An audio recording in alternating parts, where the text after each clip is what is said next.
Everyone, खमा घनीसा आप सभी का मेरे चैनल में स्वागत है। आई होप फ्रेंड्स आपकी पढ़ाई अच्छे से चल रही होगी, पूरा मन लगाकर पढ़ाई कर रहे होंगे। सबसे पहले तो मैं आज आपका डाउट क्लियर करना चाहती हूँ या फिर आपको बताना चाहती हूँ एक इन्फॉर्मेशन कि पिछले 3-4 दिनों से मैं लाइव नहीं आ रही हूँ, तो मेरे फोन में बहुत ज्यादा प्रॉब्लम हो गई है। मतलब ये बहुत ज्यादा हैंग होने लग गया है। मैंने आपको पहले ही बताया था, इसमें स्पेस भी नहीं है और साथ में जब भी मैं वीडियो बनाती हूँ मुझे पहले स्पेस करना पड़ता है, उसके बाद में वीडियो बना पाती हूँ। एक बार पहले मैंने आपसे वाली बात शेयर की थी, आज भी कर रही हूँ। तो मेरा फोन बहुत ज्यादा खराब है। जैसे थोड़ा सा ये सही होगा या फिर इसमें मैं स्पेस करूंगी, उसके बाद भी फिर से हम लाइव वगैरह आएंगे। हमारी जो क्लासेस है वो कंटिन्यू यूं ही हम शुरू करेंगे। जो भी हम टॉपिक डिस्कस कर रहे थे उनको हम ऐसे ही शुरू करेंगे। या तो हो सकता है मैं न्यू फोन लेकर आ जाऊं, इसीलिए मैं थोड़ा सा वेट कर रही हूँ। तो बस मैं जैसे ही लाइव आऊंगी आपको अपनी पोस्ट में बता दूंगी, पोस्ट करके कि हाँ अब हम लाइव आने वाले हैं। और बस सबसे बड़ी बात ये है कि ना, आप जो अपना टॉपिक हम पढ़ने वाले हैं भारत की भूगोल का, और आप चाहते हो कि हाँ हमारी भारत के भूगोल जो है वो अच्छे से क्लियर हो जाए, तो आप हर एक टॉपिक को डेली पढ़ना शुरू कीजिए। फिर जैसे हम लाइव आएंगे हम आपस में क्वेश्चन भी करेंगे, साथ ही में डिटेल से हम पूरा टॉपिक पढ़ेंगे, तो हमें और अच्छे से समझ में आएगा। तो आपको ये कहना चाहती हूँ, जो भी टॉपिक आप पढ़ रहे हो उनको अच्छे से आप पढ़ते रहिए। साथ ही में जैसे मेरा फोन थोड़ा सही होगा, अभी ये वीडियो मतलब जब मैं बनाती हूँ ना तो आपके पास बहुत लेट पहुंच रहा है, उस टाइमिंग पे नहीं आ पा रहा है, क्योंकि मेरे फोन में बहुत ज्यादा प्रॉब्लम आ रही है। जिस ऐप से मैं एडिटिंग करती हूँ वो ऐप जो हो रहा है वो फोन को मतलब मेरे वीडियो को एडिट ही नहीं कर पा रहा है, तो बहुत ज्यादा प्रॉब्लम आ रही है। बाकी और कोई बात नहीं है, बहुत जल्द आपके सामने हम लाइव में आकर आपस में डिस्कस भी करेंगे। तो फ्रेंड्स फाइनली आज मैं आपसे कुछ बातें शेयर करना चाहती हूँ। तो फ्रेंड्स सबसे पहले मैं आपसे एक बात पूछना चाहती हूँ कि क्या आपको भी कभी किसी ने ये बात पूछी है कि इतने दिनों से पढ़ रहे हो, इतने सालों से पढ़ रहे हो, अभी तक सिलेक्शन तो हुआ ही नहीं है? ऐसे सवाल क्या आपसे भी किसी ने पूछे हैं क्या? किसी अपने ने या आस पड़ोस में, किसी आपके रिलेशन में, आपके किसी रिलेटिव ने, आपके फ्रेंड सर्किल में? अगर आपको भी ऐसे सवाल बहुत सारे लोग पूछ रहे हैं और आप लोगों के तानों से परेशान हो रहे हो, तो आज मैं आपको बहुत अच्छी बातें बताना चाहती हूँ कि हमें उन लोगों को कैसे जवाब देना है। जब भी हमसे कोई ऐसा मतलब हमसे सवाल पूछता है कि इतने दिन हो गए सिलेक्शन नहीं हुआ, जब कोई अदर इंसान पूछता है तो हम इतना ध्यान नहीं दे पाते, उनकी बातों को इग्नोर कर देते हैं। लेकिन कोई अपने परिवार में से अगर हमको नीचा दिखाना चाहता है या फिर हमारा मजाक उड़ाकर पूछता है कि हाँ इतने दिन हो गए अभी तक सिलेक्शन नहीं हुआ क्या, तो उस वक्त हमें बहुत ज्यादा तकलीफ होती है, क्योंकि किसी अपने ने हमसे ये सवाल पूछा है। तो कहीं ना कहीं हमको क्या खुद पर शक होने लगता है कि क्या कभी हम सिलेक्शन ले पाएंगे या नहीं, क्या रियली में हम इतने लंबे समय से पढ़ रहे हैं तो रिजल्ट हमारे पक्ष में आएगा या नहीं।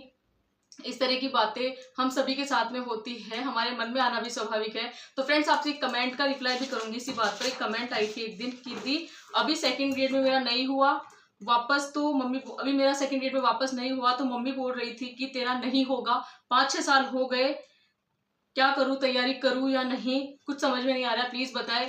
इस कमेंट को पढ़कर मुझे रियली बहुत ज्यादा दुख हुआ था, क्योंकि एक्चुअली में हमारे मतलब छोटी सी फैमिली है, इस पर जो भी कमेंट्स आते हैं या फिर हम हमारी प्रॉब्लम जो शेयर करते हैं, तो उसे पढ़कर कि मतलब इतनी ज्यादा प्रॉब्लम हो जाती है किसी कमेंट में, या ना किसी को इतनी समस्या हो जाती है, तो मुझे बहुत ज्यादा तकलीफ होती है। तो आपको मैं अच्छे से रिप्लाई करना चाहूंगी। देखो 5-6 साल आपको तैयारी करते हुए हो गए, तो मैं आपको बार बार ये कहती हूँ कि हाँ हम तैयारी कर सकते हैं, हमारी मेहनत में जो कमी है ना उसे हमें देखना है। रही आपके घर वालों की बात कि आपको ताने मार रहे हैं कि इस बार भी तेरा नहीं होगा, तो मैं तो आपको यही कहना चाहती हूँ, चाहे कोई अपना हो या पराया हो, अगर आपको कोई डिमोटिवेट कर रहा है ना तो आपको कम बोलना शुरू कर देना चाहिए और अपनी तैयारी पर ज्यादा ध्यान देना चाहिए। आपको अपनी पूरा फोकस अपनी पढ़ाई पर करना है। आप बिल्कुल किसी की बातों में ना आए कि सिलेक्शन होगा या नहीं होगा, क्योंकि ये तो उनको भी पता नहीं है ना। हम कैसे किसी पर यकीन कर लेते हैं कि तुम्हारा सिलेक्शन नहीं होगा, इतने दिन हो गए, और हम खुद पर यकीन क्यों नहीं करते हैं कि इतने दिन हो गए तो थोड़े से दिन और से क्या पता सिलेक्शन हो जाए। इस तरह से आपको अच्छे से सोचना है। आपको मेरी बात बताती हूँ, जो मेरा रीट में नहीं हुआ था, मैंने बहुत ज्यादा पढ़ाई की थी, यहाँ तक कि मेरे हस्बैंड ने मेरी हेल्प भी की थी घर के काम में। मेरा जब उसमें सिलेक्शन नहीं हुआ उन्होंने मेरा मजाक भी उड़ाया था। आज वो भी वीडियो देखेंगे तो सोचेंगे मैं सही बात बता रही हूँ बिल्कुल। उन्होंने मेरा मजाक भी उड़ाया था, साथ में मुझे कहा था कि रहने दो बस, तुमसे नहीं होगा, मतलब ये सिलेक्शन तुम्हारे बस की बात नहीं है, तुमसे नहीं होगा। मुझे इस तरह से कहा था पढ़ाई वढ़ाई छोड़ दो और थोड़े बहुत मतलब अपने घर के काम वगैरह करके फ्री रहो, मतलब ज्यादा टेंशन लेने की जरूरत नहीं है और आराम से मस्त रहो, ये मुझे भी बात बोली थी। ठीक है, तो इस तरह से हमारे अपने कुछ होते हो बोलते हैं, लेकिन बस वो ये कि हमें बुरा नहीं मानना चाहिए। वो हमारे अपने होते हैं, उनको हमारी केयर होती है, वो हमारी चिंता करते हैं, उनसे हमारी तकलीफ ही नहीं देखी जाती है। हो सकता है आप 5-6 साल से तैयारी कर रहे हो, आपकी मम्मी को बुरा लग रहा हो कि इतने दिन से मेहनत कर रही है कंटिन्यू, अभी तक सिलेक्शन नहीं हुआ, तो वो कुछ भी कहें, लेकिन मैं आपको ये कहना चाहती हूँ कि आपको सिर्फ अपनी तैयारी पर फोकस करना है अभी। और बस हम क्यों किसी पर भी यकीन करें, चाहे वो अपना हो या पराया हो, हम क्यों यकीन करें कि हमारा सिलेक्शन नहीं होगा।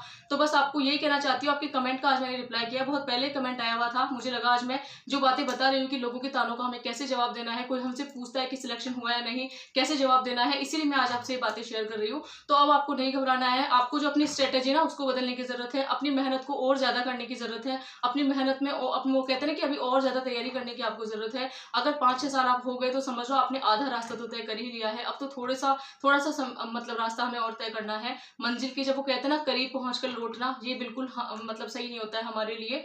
तो आपको यही करना है, सिर्फ अपनी पढ़ाई पर ध्यान देना है और किसी की बातों पर ध्यान नहीं देना है। अगर कोई अपना आपको कहता है कितने दिन हो गए सिलेक्शन नहीं हुआ, तब भी आपको स्माइल करनी है या रिप्लाई नहीं करना है। आपका मन करे तो कह देना कि रिजल्ट मेरे हाथ में नहीं है, मैं सिर्फ मेहनत कर रही हूँ। अब जैसे मुझे मेरे घर में कोई भी पूछते हैं कि सिलेक्शन हुआ है नहीं हुआ, मैं एक ही बात बोलती हूँ, मैं सिर्फ तैयारी कर सकती हूँ, रिजल्ट मेरे हाथ में नहीं है। अगर रिजल्ट मेरे हाथ में होता तो मैं कब का सिलेक्शन ले लेती। इसी तरह से हमें जवाब देना है, किसी की बातों का बुरा नहीं मानना है। अगर कोई अपना कहता है तो हमें बुरा नहीं मानना है, सिर्फ हमारी तैयारी पर ध्यान देना है। अगर कोई अदर लोग बोलते हैं तो हमें उनकी बातों को वैसे ही इग्नोर करना है। तो फ्रेंड्स फाइनली आते हैं हमारे मुद्दे पर। ये कमेंट था, इसका मैंने रिप्लाई किया था। हाँ, एक कमेंट और था कि दी एमए के फॉर्म कब से भरे जाएंगे। तो एमए के फॉर्म मैं आपको बताना चाहूंगी, रेगुलर जो होते हैं वो तो 13 जुलाई से 8 अगस्त तक भरे गए थे, तो 8 अगस्त तो अब जा चुका है ना। तो अब मैं प्राइवेट वाले बताना चाह रही हूँ आपको, अगर प्राइवेट फॉर्म आपको भरना है एमए का तो आप दिसंबर और जनवरी में जरूर ध्यान रखना, दिसंबर या जनवरी में भरे जाएंगे वो फॉर्म, अगर आप प्राइवेट करना चाहते हो एमए।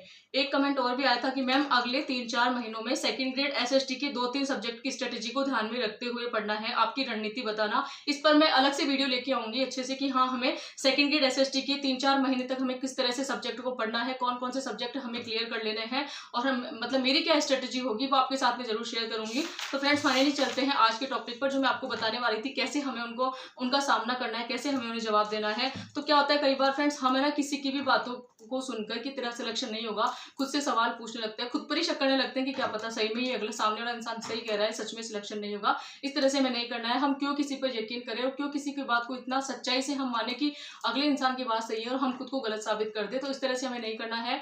कोई भी इंसान हमें कहे सिलेक्शन होगा तब भी कोई दिक्कत नहीं है, कोई बोले नहीं होगा तब भी दिक्कत नहीं है। हमें खुद को क्या लग रहा है, खुद क्या फील कर रहे हैं, वो हमारे लिए ज्यादा मायने रखता है। और खुद को आपको कभी भी कम नहीं समझना है, इस बात का हमेशा ध्यान रखना। हम जैसे भी है, जितनी हमारी तैयारी खुद में बेस्ट है, सबसे पहले तो हमें ये देखना है कि हम खुद में बेस्ट है और सब चीजें बाद में है। पता नहीं हमारा सिलेक्शन होगा नहीं होगा, हम पढ़ते जाएंगे, तैयारी करते जाएंगे, खुद में हमको बेस्ट रहना है, सबसे बड़ी बात ध्यान रखना। एक्चुअली में क्या होता है, कई बार पढ़ाई हम इसलिए कर रहे होते हैं कि हमें लोगों को जवाब देना होता है। जो लोग हमें कहते हैं कि तुम नहीं कर सकती हो, तुम नहीं कर सकते हो, उनको जवाब देने के लिए हम पढ़ रहे होते हैं, खुद से लड़ रहे होते हैं, स्ट्रेस में पढ़ाई कर रहे होते हैं। ऐसा हमें नहीं करना है। अगर हमें पढ़ना है तो खुद के लिए पढ़ना है, रिश्तेदारों को जवाब देने के लिए नहीं पढ़ना है। ये आपको मैं कहना चाहूंगी। आज के बाद में अगर कोई भी आपसे पूछता है कि सिलेक्शन हुआ या नहीं, तो आपको एक ही बात कहनी है कि मेरे हाथ में सिर्फ मेहनत करना है, रिजल्ट मेरे हाथ में नहीं है। मैं आपको ये लाइन हमेशा बोलती हूँ और हमेशा हमें बोलते रहना है, क्योंकि वो कहते हैं ना कर्म करना हमारे हाथ में है, फल की इच्छा करना हमारे पक्ष में भी नहीं है, हमारे हाथ में भी नहीं है। रिजल्ट कैसा होगा, हमारे रिजल्ट पक्ष में आएगा, विपक्ष में आएगा, सफलता मिलेगी, असफलता मिलेगी, ये सब चीजें हमें पता ही नहीं होती। तो हम क्यों टेंशन करें, क्यों उस टेंशन को लेकर हम अभी प्रेजेंट में परेशान हो। तो मैं आपको हमेशा कहती हूँ खुश होकर पढ़ना है। तो फ्रेंड्स मैं स्ट्रेस लेकर नहीं पढ़ती हूँ, बस मुझे इतना पता है कि जो मुझे टाइम मिलता है वो मैं पढ़ाई में निकालूंगी। मुझे किसी को क्या जवाब देना है ये मैं अच्छे से समझती हूँ।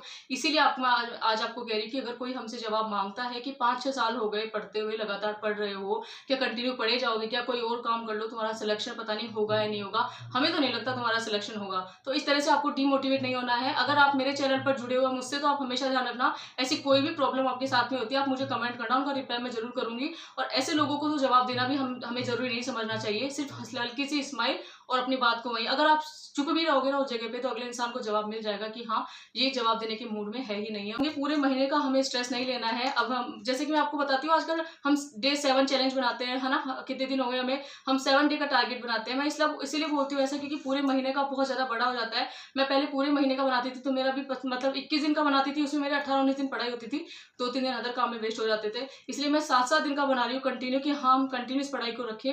और 7 डे का चैलेंज क्या होगा, हमारे पूरे महीने का हमें स्ट्रेस नहीं होगा, हमारे कुछ काम है वो भी हम कर पाएंगे। हमें क्या करना है, जो नया पढ़ रहे हैं वो भी पढ़ना है, साथ में पुराना रिवाइज करना है। ये सारी चीजें आपको मैं डेली बताती हूँ। हमें पढ़ाई इसलिए करनी है क्योंकि हमारा सपना हमारे लिए इंपॉर्टेंट है, ना कि रिश्तेदारों की बातें, लोगों की बातें, लोगों के ताने।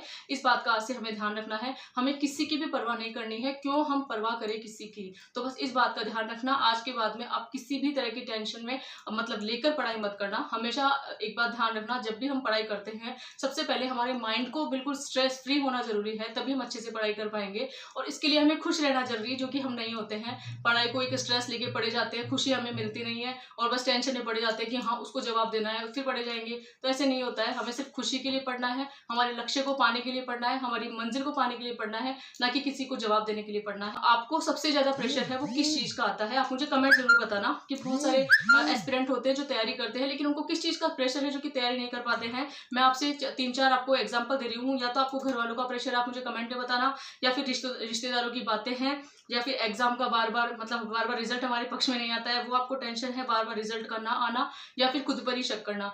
तो ये 3-4 बातें हैं, इनमें से आपको अगर कोई टेंशन है, कोई प्रॉब्लम है, तो आप मुझे कमेंट करके बता सकते हैं। हम हर तरह की समस्या का सोल्यूशन यहाँ पर करेंगे साथ ही में, ताकि हमारा मन पूरी तरह से हम पढ़ाई में लगा सके। तो बिल्कुल खुश होकर पढ़ना है। आप मुझे देख सकते हैं, मैं हमेशा खुश होकर वीडियो बनाती हूँ। हो सकता है मेरी लाइफ में टेंशन हो, परिस्थितियाँ हमेशा मेरे साथ में ना हो, मेरे पक्ष में ना हो, विपक्ष में हो, हालात क्या पता ठीक है या नहीं है, लेकिन फिर भी मैं हर हाल में खुश रहना चाहती हूँ, क्योंकि खुश रहकर ही हम पढ़ाई कर सकते हैं। इसीलिए आपको भी ये कहना चाहूंगी, हमें खुशी से पढ़ना है, स्ट्रेस नहीं लेना है, किसी की बातों में नहीं आना है, खुद पर शक नहीं करना है। जो भी हम कर रहे हैं, जितनी मेहनत हम कर रहे हैं, वो हमारे हिसाब से बेस्ट है। किसी और को कोई मतलब नहीं होना चाहिए कि हमारे रिजल्ट जो है वो हमारा कब आएगा। इतने दिन हो गए हमें पढ़ते हुए, भले से हमें कितने भी दिनों हो जाए पढ़ते हुए, मतलब पढ़ाई तो हम कर रहे हैं ना, मेहनत हम कर रहे हैं, तो किसी को भी क्या मतलब तकलीफ हो रही है, ये बात का आप हमेशा ध्यान रखना।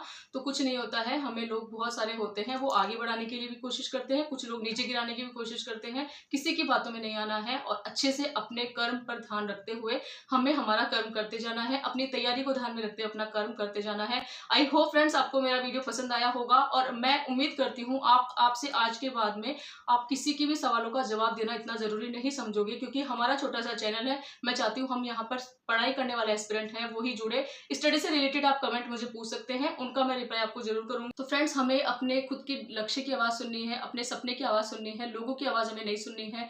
तो हमें कोई फर्क नहीं पड़ता है कि कौन इंसान हमें क्या पूछ रहा है, हमारे सिलेक्शन होगा या नहीं, तो कोई डिसाइड नहीं कर सकता है। ये सिर्फ हमें पता होता है, हमारी जैसी मेहनत होगी वैसा ही रिजल्ट आएगा। इस बात का हमेशा ध्यान रखना। और किस्मत नाम की भी कोई चीज नहीं होती है, मैं बिल्कुल किस्मत को नहीं मानती हूँ। अगर हमारी मेहनत अच्छी है तो मतलब रिजल्ट हमारे पक्ष में आएगा, और अगर मेहनत अच्छी नहीं है तो रिजल्ट हमारे विपक्ष में आएगा, असफलता हमें मिलेगी। और अगर हम अच्छी मेहनत कर रहे हैं तो सफलता हमें मिलेगी, इस बात का ध्यान रखना। बाकी पूरी दुनिया में कोई भी डिसाइड नहीं कर सकता है कि हमारा रिजल्ट जो है या हमारा सिलेक्शन होगा या नहीं, ये कोई डिसाइड नहीं कर सकता है। तो इस बात का हमेशा ध्यान रखना। टेंशन फ्री होकर पढ़ाई करनी है, किसी भी तरह की टेंशन नहीं लेनी है, कोई स्ट्रेस नहीं लेना है। मैं आपको हमेशा कहती हूँ, अगर आप 10 मिनट का मेरा वीडियो देखते हो तो आप अच्छे से समझ गए होंगे कि हाँ हमें किस तरह से हमें पढ़ाई करनी है, कैसे कंसिस्टेंसी बना के हमें पढ़ना है। ये सारी बातें मैं आपके साथ में शेयर करती हूँ। मुझे बहुत अच्छा लगता है आपके साथ में शेयर करके, और मेरे जो भी एस्पिरेंट मुझसे जुड़े हुए हैं, हम सब मिलकर साथ में तैयारी कर रहे हैं। और अगर किसी को कोई भी टेंशन या प्रॉब्लम होती है, समझो वो हम सभी की प्रॉब्लम है, और हमारा फर्ज बनता है एक दूसरे की प्रॉब्लम को सॉल्व करना, एक दूसरे की परेशानियों को समझना और उसे दूर करना, ताकि हम फिर से पढ़ाई शुरू कर सके। आई होप आपको आज का वीडियो पसंद आया होगा। पसंद आया हो, चैनल पर नए हो, चैनल को लाइक शेयर एंड सब्सक्राइब कीजिए। और लाइव में आकर हम बहुत जल्दी आपस में टॉपिक को डिस्कस करेंगे। Thank you so much.